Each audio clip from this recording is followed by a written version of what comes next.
is, look, you know who the greatest orator ever was to me?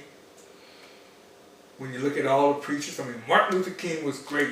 And he did this, he did that. But you know who was better, 10 times better than he was? Whom? Farrakhan. Farrakhan is a beast when it comes to preaching the word, and he's very careful. He doesn't preach like Muhammad, Elijah Muhammad or Malcolm X did. He's very careful, and he's very, very spiritual. If you listen carefully, he's a lot better than most of these preachers. And the thing is, though, does he walk the walk and talk the talk? Right. Right.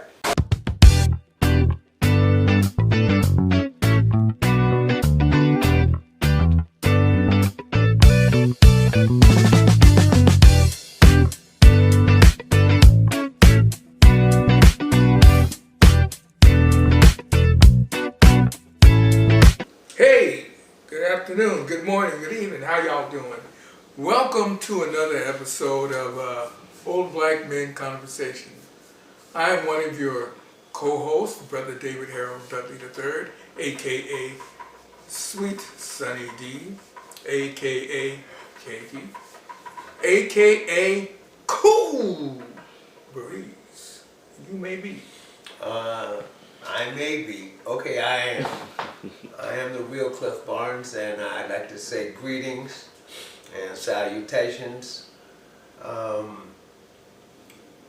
That's my, I don't have a lot of aliases, so you are. You're still on the call. Oh, okay. I'm Gary. I'm your street philosopher, and I want to apologize up front.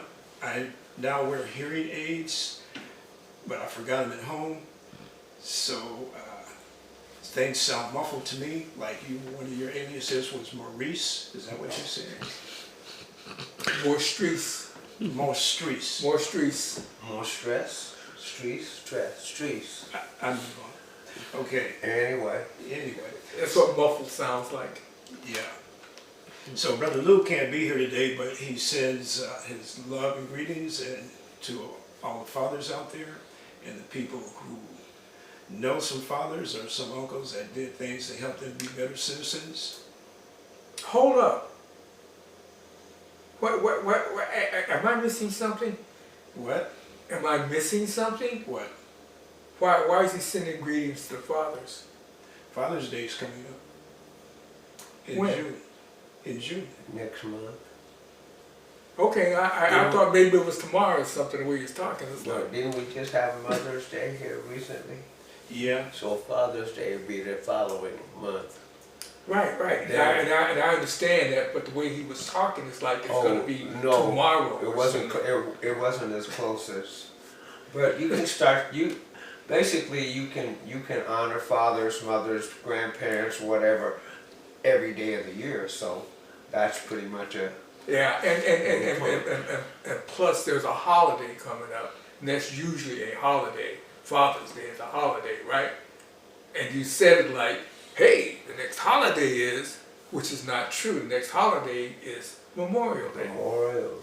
I apologize if I said Well, we don't get Monday off for Father's Day. Those of you that work, I'm retired. I don't get any day. I get every day. Just off. ended that Father's Day crap because Don't sorry. worry about it. It was.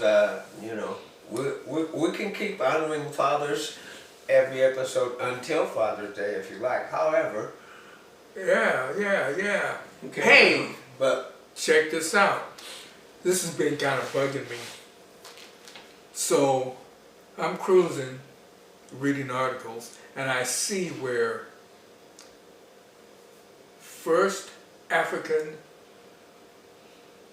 Methodist Episcopal Church in Los Angeles, California, filed bankruptcy. And they are the biggest black religious denomination in this country, okay? And it boggled my mind that it had reached that point because, first of all, there's in addition to the AMEs, there are the AME Zions, which is like a splinter group from that, Right. and there's the CMEs, right? These are all groups formed during or after slavery, right? Black groups, religious groups, Christian groups. But they were all separate up until a few years ago when they started to combine, right? Started merging and Yeah. And so these mergings have brought about a fundamental change that I've seen over my lifetime, which is there's more emphasis now on money than there is on spirituality. And this effect, to me, the effect of this has been to make the bigger churches get bigger and richer, and the smaller churches get smaller fall by the wayside. and fall by the wayside. For example, in the town that I grew up in, there, which is only like, I think it's like 100,000 people now, but back when I was growing up, it was maybe half that population, 50,000, maybe a third of those black. There were actually 3 AME Zion churches. AME Zion. And none of them were huge, but everybody had their own little agendas. So they all split off and had their own little pie, right? Well, now they all are going through these financial programs because we were doing it here in Seattle with the Baptist churches, and they're expanding, absorbing more smaller churches, getting bigger, and making more money and losing spirituality. And I don't know about y'all, but me, give me that old time religion. Give me that old time religion. Give me that old time religion. It's good enough for me. And all that means to me is spirituality. Man, I can walk into a church right now and not feel anything but the tugging at my pockets to come up with the money. I don't feel nothing here. I'm not getting anything. What the hell is going on? I think the times they are changing because if you notice, there's a lot of smaller churches that are just kind of popping up with very small little things, little congregations, but whether they survive or not depends on the congregation. And throughout my lifetime, I've noticed that people use churches for personal gain as opposed to spirituality. It's like you have like these ministers in certain denominations that when they come into, supposed to be coming in to serve, they're coming in to get as much as they can. You know, they use religion as a cover for their hidden agendas. And that's what I've been finding out. And this seems to be like what that entailed. In other words, you have a minister, a pastor, who is always like trying to generate revenue, not for the good of the church, but for the good of themselves. And I think that has become a big problem, leading to what you first mentioned, a mega church going into bankruptcy. And me personally, I don't understand how that business end works, because if you're a nonprofit and you're not paying taxes and what have you, is the bankruptcy procedure the same as for a corporation or a regular business? Because church is a special kind of business, and this is what people take advantage of. A lot of ministers in churches that I have been a part of, and churches that I have, in a sense, observed their workings. So that, to me, that is very strange. Like, oh, this church is declaring bankruptcy. I don't understand how that process works the way churches are supposed to be set up. Well, you So- know what, I think it really depends on, again, we got, what, 50 states? Mm-hmm. Each state works differently, Mm-hmm. and it's not supposed to, but it does. Because, You mean in their treatment of churches? right, in Yeah. their treatment of nonprofits in particular. Exactly. Nonprofits in particular. Because I know that in this state, I know that all the property deeds and things and all the financial things I know for the church that I attend, used to be in a safety deposit box in the Right. bank, and only one or two people had Yeah. access to it. It wasn't the preacher. Yeah. You did? Well, yeah, but But that but- changes, right? When the Well, preacher. well, no, it didn't. It never changed. But what happened was, the preacher, one of the particular preachers, tried. Now you could request to get to see it, Mm-hmm. and which he did, and he tried to get the trustees to bring it out so they could make some changes to it, but they didn't do it. Now, they were able to do that in California. Right. Okay. So, but churches are, in other words, like, they own property and they own Right. They but charge the- rent. I mean, right. They're generating and they're generating just, revenue. just like a normal business. Some churches, But it some. has but it's in a special category of a normal business. You know? I mean, I'm a little bit naive, because my question has always been, how does the money get to God? Okay? Churches are raising money, like you mentioned, mega churches, building structures, huge, beautiful church. big and whole lot. They got camera crews, they got like professional systems come in, videotape their sessions on TV. They put them on. How the hell does the money get to God? If that's and this is where I think I'm wrong. I've always thought of the church being a conduit to a higher, better lifestyle when I die. Okay? Right. So you build a mega church, you make all this money. Where's the money eventually go? The money is to take care of the congregation Allegedly. and the community. Right, the community. Okay. You're supposed to. You're supposed to give back to the. You're supposed to give back to the community. Mm-hmm. And that's the whole idea behind generating funds. Now, again, in the church I went to,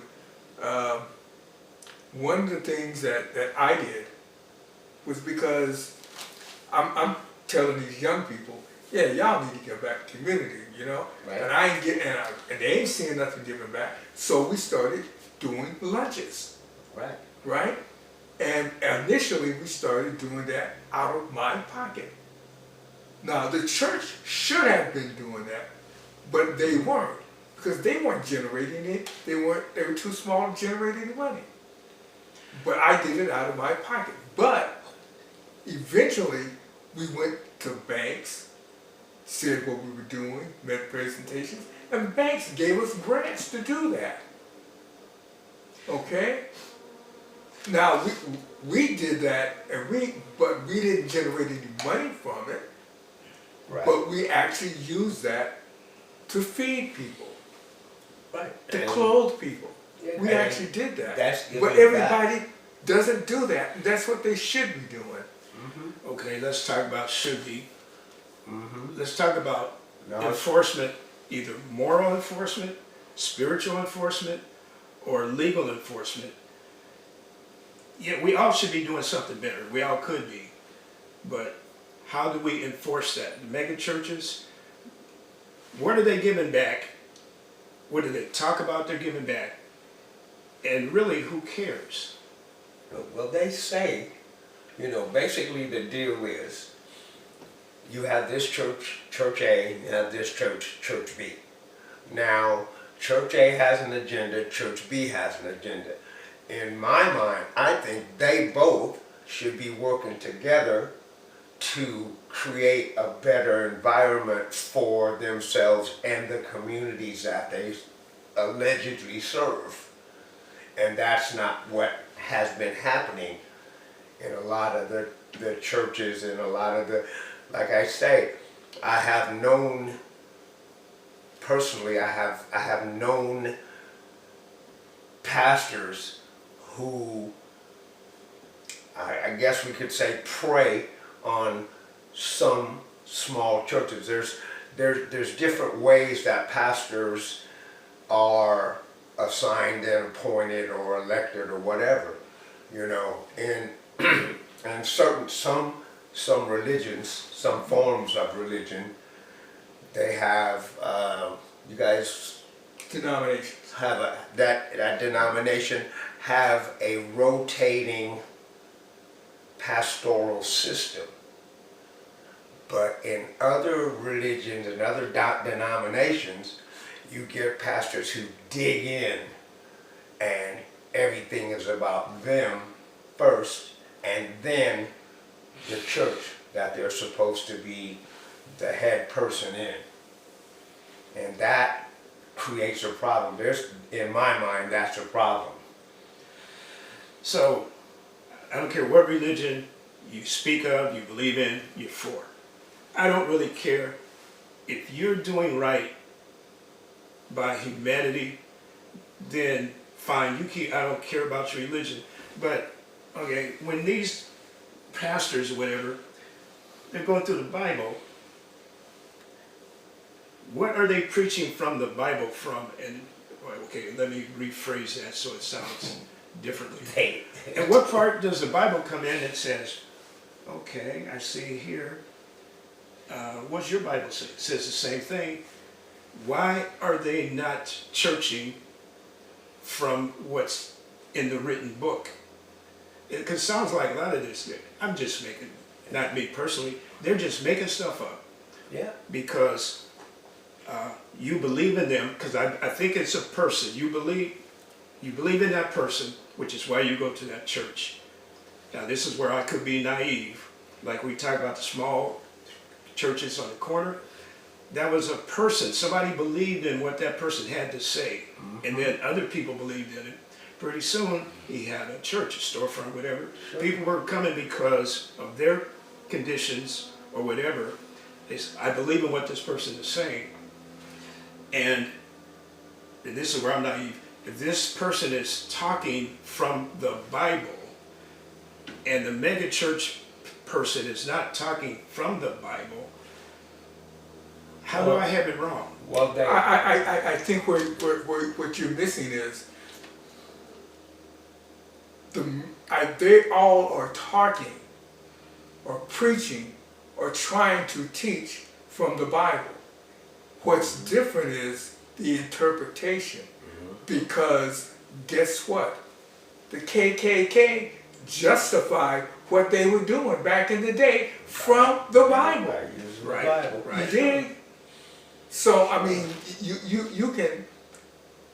you can find the stuff, the things that you need in the Bible. All you gotta do is look it up. I mean, slavery. They justify slavery using the Bible. Yeah. Absolutely. I mean, that's what they taught the slaves. But that wasn't Christianity teaching. That was man. But listen, it became Christianity because it was what man was doing. I mean, Yeah, I know what you're saying. I I'm see just what trying you're to saying. simulate, you know. No, but the thing is, you can use the Bible or the Quran or the Quran, whatever book that your religion uses. You can use that to manipulate a congregation, and you can use that to also keep them. In other words, smoke and mirrors. Right?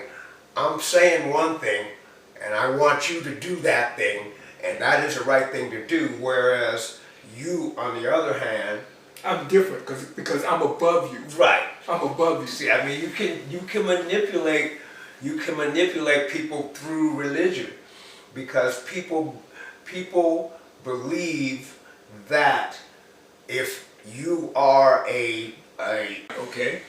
and they use that. Okay. A That's pimp's, a a position pimp's of power. love is a special kind of love. What's the difference? A what? A pimp's love is a special kind of love. What's the difference between that statement and believing in? Not much. So it's a pimp game. But it can some It can be. some religious leaders, exactly that's the way they operate. See, and the thing you gotta understand is, look, you know who the greatest orator ever was to me? When you look at all the preachers, I mean, Martin Luther King was great, and he did this, he did that. But you know who was better, 10 times better than he was? Whom? Farrakhan. Farrakhan is a beast when it comes to preaching the word, and he's very careful. He doesn't preach like Muhammad, Elijah Muhammad, Right. or Malcolm X did. He's very careful, and he's very, very spiritual. If you listen carefully, he's a lot better than most of these preachers. But and the thing is, though, does he walk the walk and talk the Yes. talk? Right. Right. And that's what it is with all of them. You know, it's like don't it's like don't do as I do as I say. Okay. So So you when get these people in those positions where they're able to do that, and they take advantage of it, and that's the difference between religion and graft and corruption. And I mean, you hear all these things. Different churches that I have been around and a part of have had such scandalous behavior From money, from the top down. from money to boys to girls to women. I mean, Yeah. all kind. Everything you see out there in the street is right there. You don't got to go out in the street to get it. You don't got to watch TV. Go right there to the church. You're gonna get it. so where does that leave the person who genuinely loves and believes in their church, But- trying to get through to the younger people? What's the difference between a preacher and the church? In some cases, preachers the are human. preacher. In some cases, the preacher is here and the church is here, And the preacher is human, and you never. and all the You're always gonna be temptations. human. All the temptations that are there. See, the thing is, in a lot of cases, they're hypocrites. In other words, they say, don't you do that, and they go right out over here and do it themselves on the down low. And And then when they get caught, then it's a big scandal. yeah, and like I said, when I was coming through high school and I was looking at alternatives for a career, I honestly looked at being a preacher because I knew I could make some money and I could get some girls. And you have And the you had the gift of delivery Yeah, to deliver the message. Right. And to distort the message in my favor. yeah. And I was an actor, I did acting, so I knew all that. So, Okay, so when we're trying to, which I'm always trying to do, recruit young folks into first of all, don't believe what I say, look it up for yourself. And Yeah. look it up Okay. from more than one source to the right thing to do for them and their children going into the future. The church. What's another name we can call the church? Because the church and the preacher, the corrupt preacher, they're overlapping way too much. So Exactly. that, how do we get that message to You young have- folks? They're not fools. You have some ministers that have established a church or were called to that church and stay at that church for Ever. decades. Okay? And whether they're doing anything or not, whatever they may be doing, they haven't gotten caught at it. So there, as far as everyone knows, this is a pillar of God. This guy here, boom. Then there's others that come in, get what they can, and then find a way to get out of there and go to another church And do the same and thing. do the same thing again, and then get out of there. And there's There's, I'm gonna tell you, Yeah. right now, there's a brother in LA again, yeah. who used to be here, and at one point, at the church, again, I'll use the church I attend, allegedly, we used to have, because we had such scandalous things going on, we actually had some folks who did background checks on these pastors, even though we didn't have any choice in the pastors. The pastors are appointed by the bishop, right? Well, get the pastor's name, boom, background check. Man, this brother that they put here,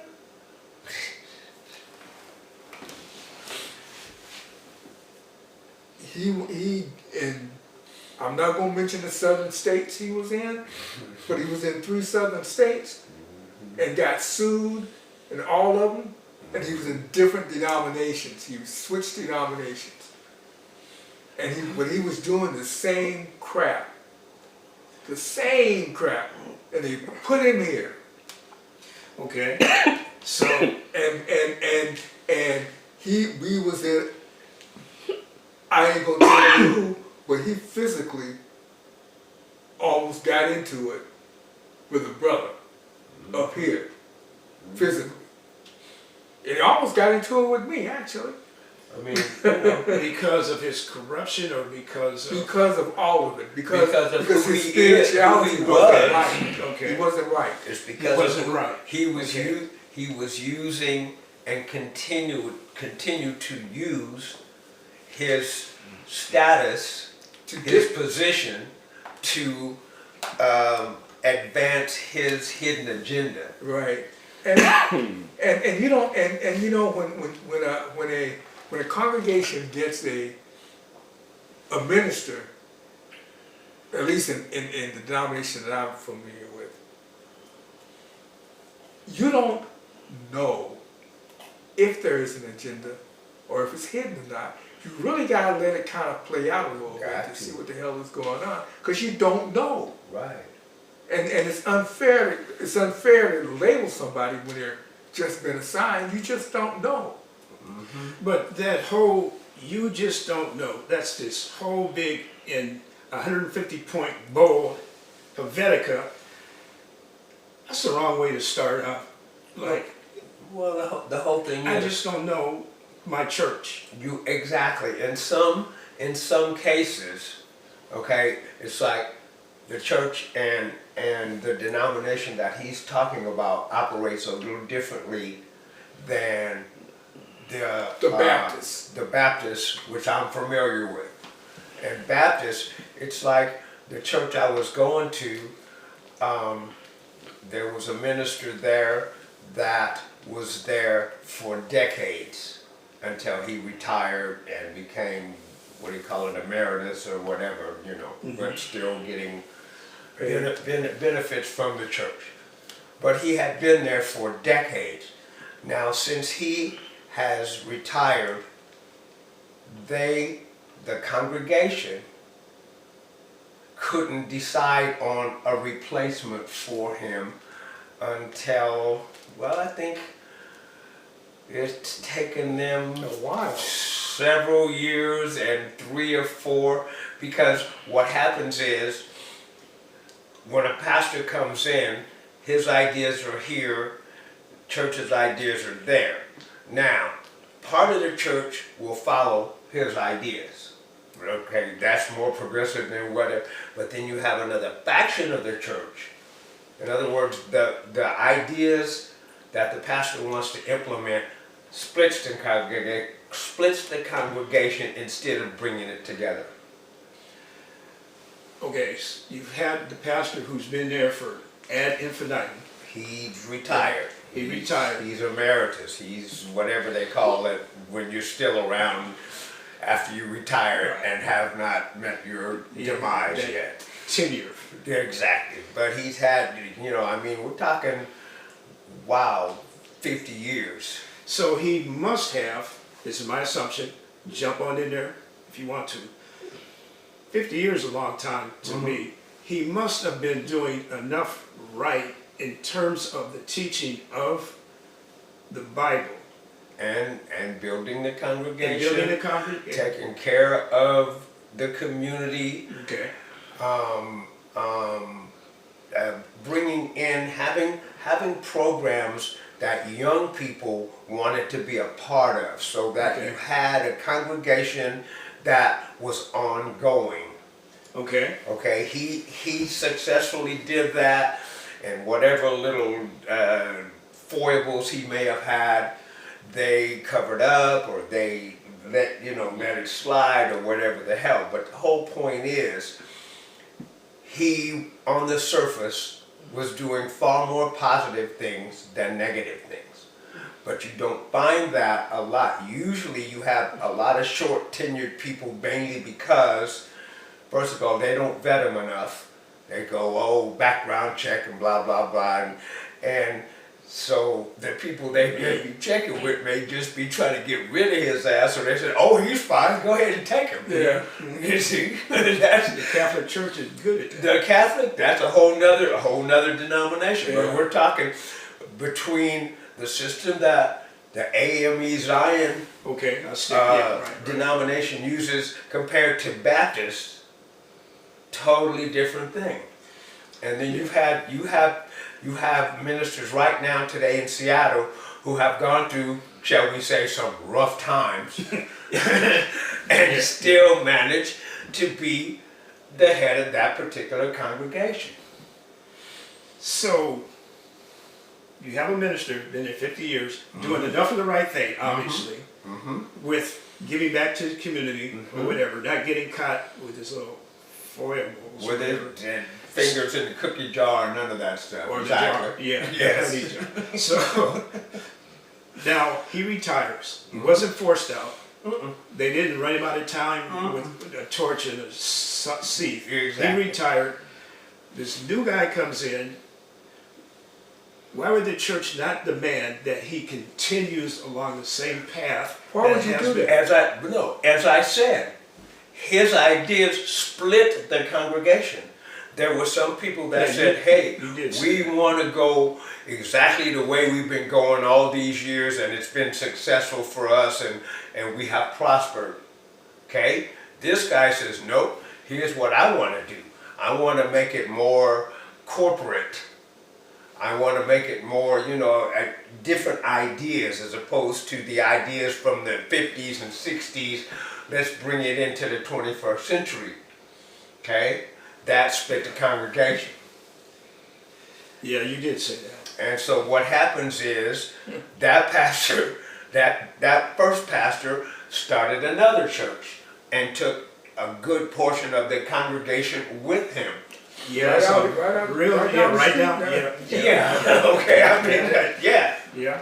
Okay, and then, so now you have this person, he has a good portion of that congregation to start with. See, a lot of little small churches, you know, like there's churches that now have congregations that they start with that may be 20 freaking people. Yeah. Okay? Yeah, I And know. that's starting again. Yeah. You know, when we were younger, there was a whole lot more of that. Like you run around today and it's a barber shop, and the next time you pass by there, it's a church. Yeah. That was going on a lot more, you know, when we were younger than it is now. But it's coming back again, because I've been hearing the names of so many different little churches. And the weird part about it is, even with a very small congregation, they're actually prospering as compared to some of these old established churches that have been here for years. And it's probably, a lot of it's because they're doing the right thing. Yeah, Well, it would have to be. sure. And the thing is, the small congregation that they have, 20, 30 people, are bringing their kids, and they're basically, you're serving the old folks, the young folks, and the children. And you serve those three categories and get them all together on the same page, you can prosper. Because those people that you mentioned,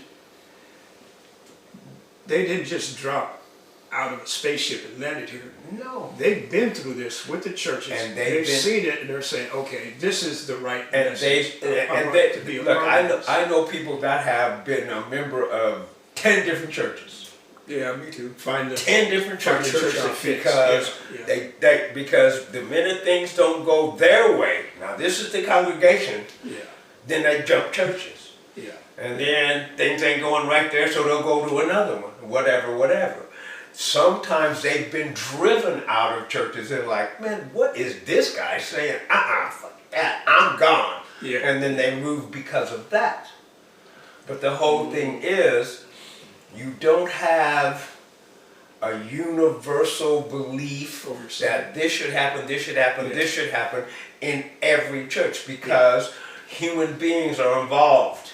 Yes. And we have different ideas, and we have different, you know, it's like, well, why don't they do this? Well, why don't you suggest that they do this instead of sitting your ass in the pew complaining? That's a lot of it. People don't get involved in the church that they go to. The church is there on Sunday, Monday through Saturday, they ain't got no church on their mind. All of a sudden, oh, it's Sunday morning, well, boom, they go to church. But they're not helping. They go out Saturday night and make sure to get Yeah. home by 12:30 so they can be up by 7:30. Yeah, and then... Okay, some of us have to play at clubs. Exactly. Okay, musicians be no. No, well, no. But the thing about it is, when we was kids, it was not uncommon that if y'all go to the club, the next day y'all at church, In the you same still clothes. wearing the same clothes. Yeah. Okay, you got all dolled up for the club, but at least you're making the effort to get there. Yeah.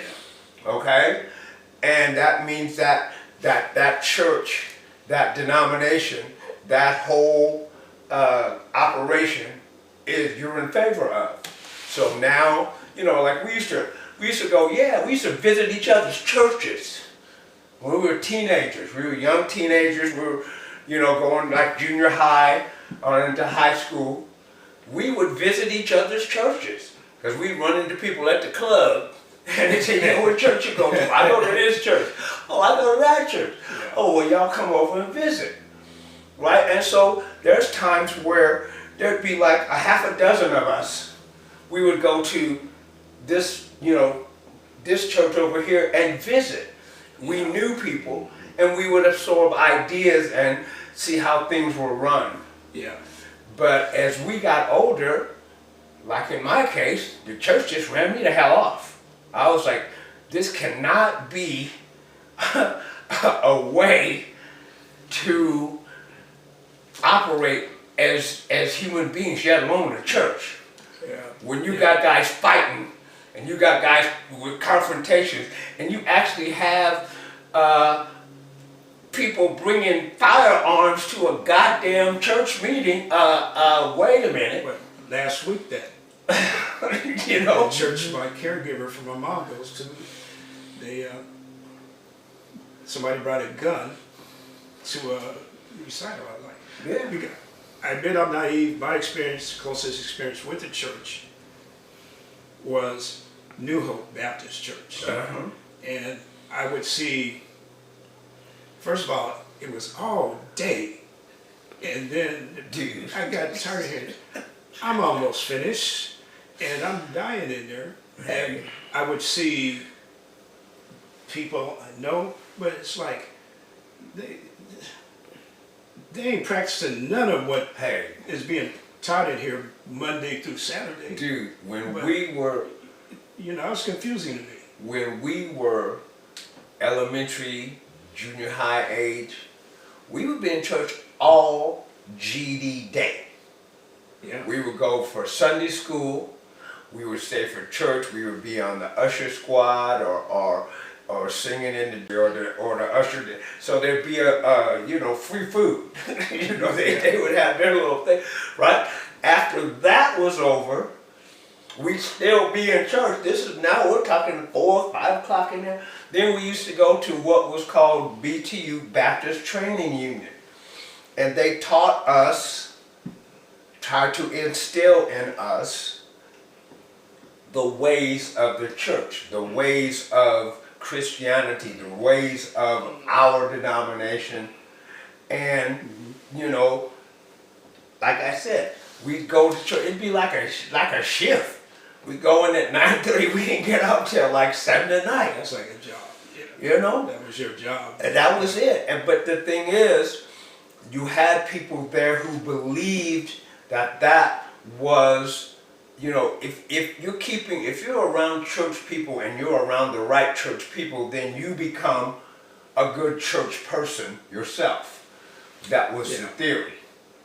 And they taught us all of the, what they thought was right, et cetera, et cetera. And we bring out little quarters and put them in the collection plate and just, the whole thing. Yeah. Right? And, they taught us about tithing and, that's a certain percentage of what you make goes to the church, et cetera, et cetera. We learned all about all of this. But then as you get older, see, you go when you're in elementary, you're playing and, that's off to the side and you're not really noticing the big picture. No, you're Once you not, get yeah. older, You see the and game. you start seeing what's going on for real behind the scenes, Yeah. you kind of lose interest. Well, you say, or like, I ain't trying to hear that bullshit. Exactly, and the thing is, it's like, okay, well, there's only one thing wrong.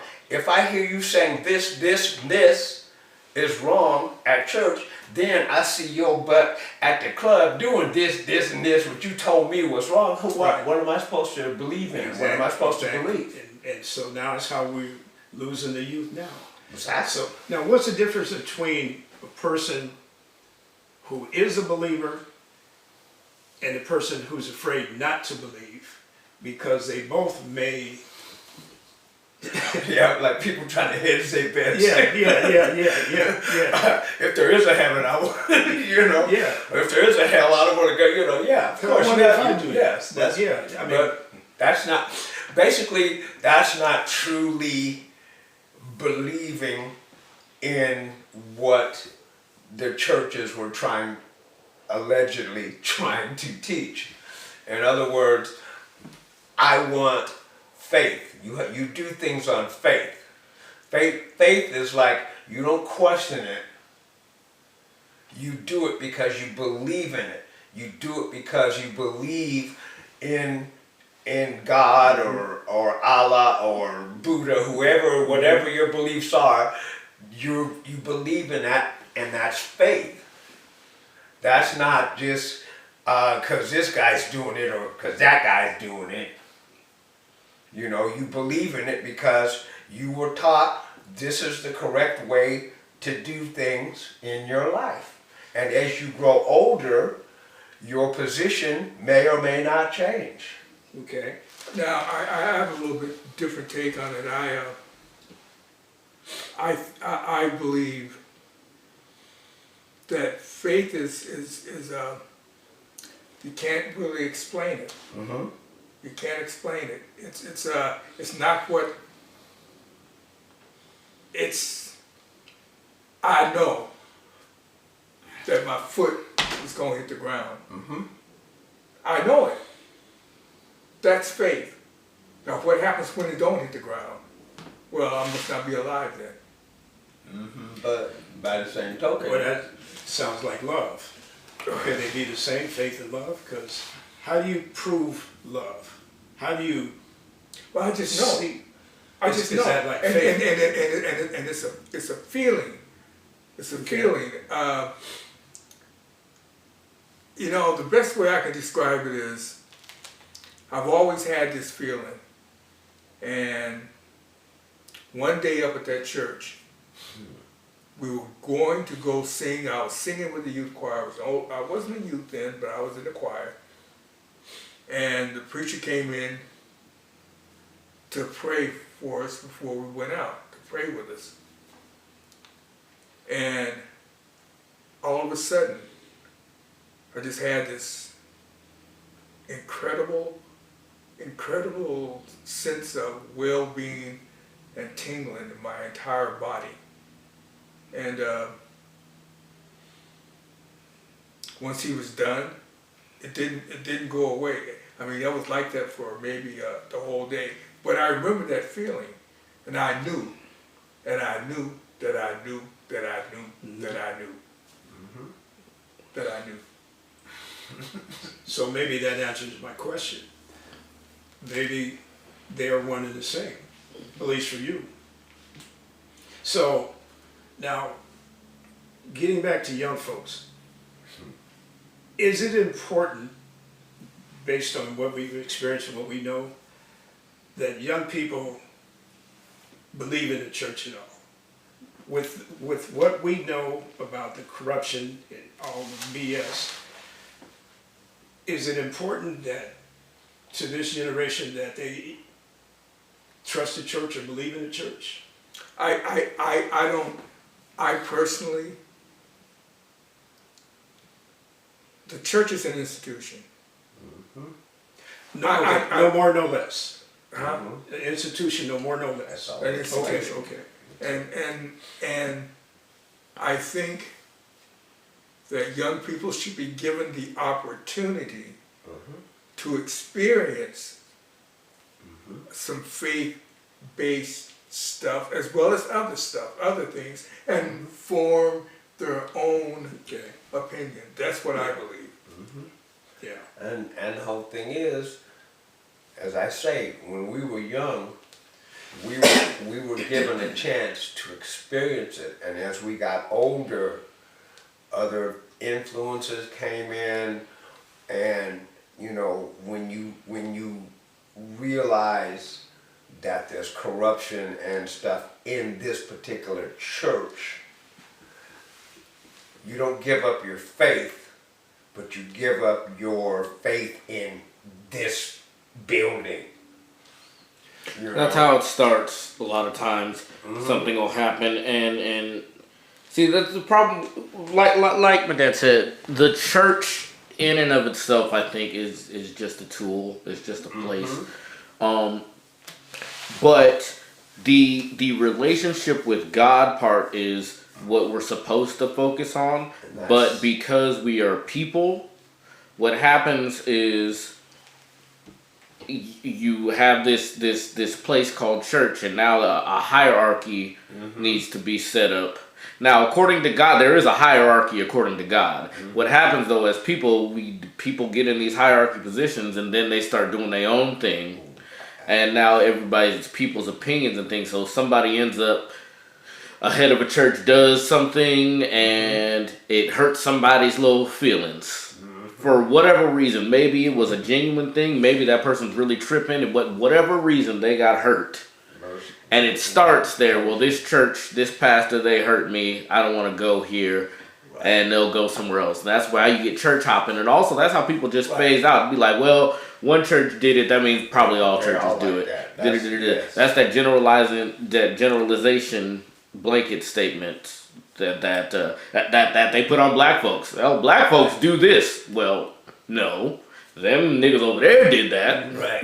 but it ain't all black folks. It's the same thing with church. Yeah, but the thing is, I think.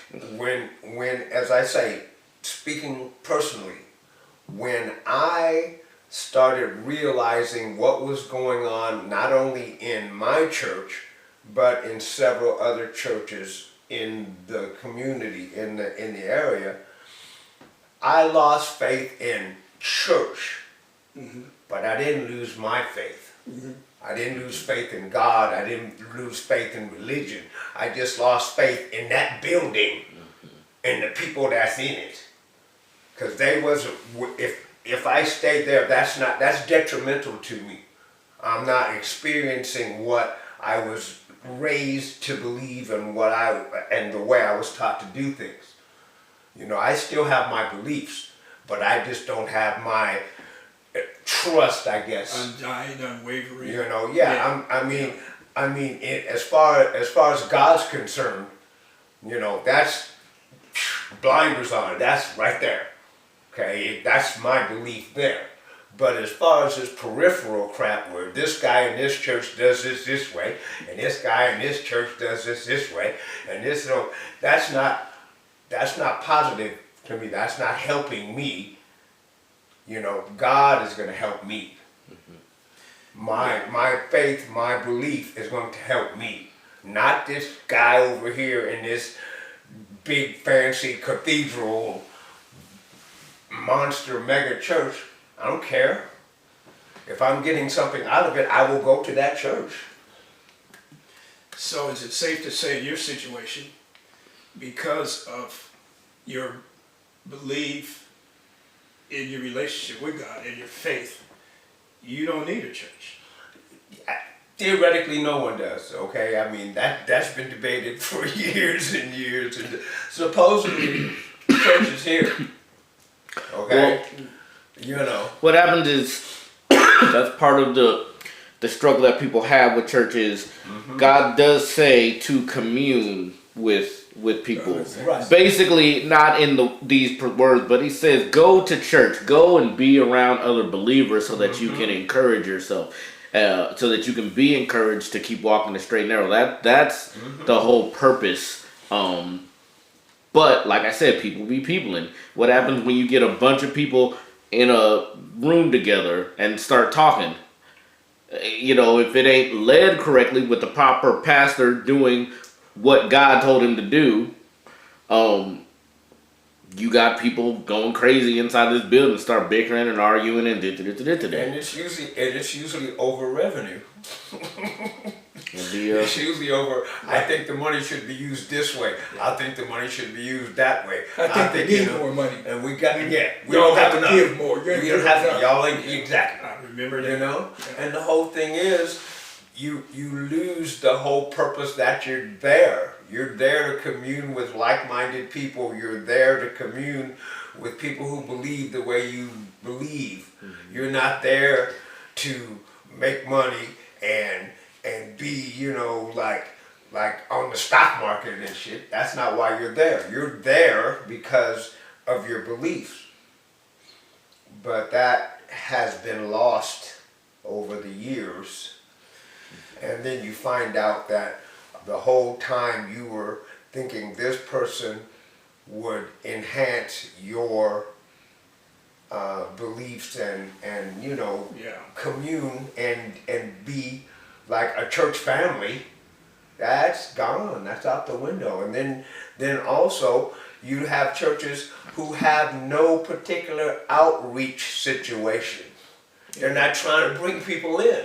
Right. They're just dealing with, well, here's who we got. Let's just see what, you know, and that's what, you know, we used to have outreach programs. We used to go places and try to, you know, preach the gospel or expose the gospel to people in different scenarios, and that's gone. So you're not developing community So what the hell are you? Follow the money. As always, we always get back to follow the money. in this country. And that's what's screwing it up. I mean, there are churches that have had pastors in them for decades in the Baptist religion, where like you have these people who, on the surface, they seem to be what you're looking for in a religious leader, in a leader, in your church or whatever, and it has worked. And it's gone on for decades, and everybody's just, theoretically on the same page. But you also have the outliers and the other stuff, and those people are in a sense are outliers because that church is successful, and that church is moving forward, and they're attracting people to them. There's very little outreach where you say, okay, you got all these people here who need help. What are we doing to help them? Yeah. Like 5 minutes. Or even you mentioned outreach. I know we used to just go out to the parking lot and set up a PA system There you go. and either play music or try to get a band out there or whatever, and have hot dogs or hamburgers and just not sell them, just give them away to folks walking by. We had that kind of stuff. We had church picnics. We had church where like the group participated, and it's like, we want this to happen, so bring your friends. Bring your associates, bring your relatives, let them experience what we are, and we're not forcing nothing on anybody. You just see the way we do things, maybe you want to do them that way too. But at least expose people to what you're doing and what you're saying. Yeah. That's gone away in a lot of cases. Yeah. So this generation, you say we're back to Generation Alpha? Okay. Okay. Greatest generation, baby boomers, Generation X, millennials, Generation Z. Now we're back to Alpha, and I don't. Okay. Yeah. This may never happen, but it's curious. Like a Generation Alpha comes up saying, "Hey, OG, I don't know much about it. I'm thinking about joining the church, going to the church. What's it going to do for me? What am I going to get out of it? I always hear you talk about the church. What am I going to get out of it?" But the thing is, you don't go to church to get anything No, out of how it. do we get that message to them is my You know, question. that's what I'm saying. When confronted with that question, that's what you say. Hey, it's not about going to get something out of it. It's going to put something into it, then something will come out of it. It's not where I'm just gonna go there and everything gonna be hunky-dory and roses and, sunshine and lollipops and shit. But I see your You preacher go- got a new Mercedes Benz. How do I get one? Hey, work, get your ass up and I ain't work. trying to hear that overdue. There's a whole lot. Listen, there were preachers that I knew that were in charge of churches I visited and have been a part of that had a freaking 9 to 5 or whatever, 7 to 3:30. A job. They had a job. As a matter of fact, Yeah. in our hierarchy, the guy that who presided over the Oregon Washington Conference used to tell the preachers that came to the churches in the conference, "So, what you doing from 9 to 5?" You need to get a job because you ain't living off of these people. Right. And on top of that, you still have your religious duties. In other words, visiting the sick, counseling people. There's a whole bunch of things that's entailed that a real up and up, stand up kind of minister would do.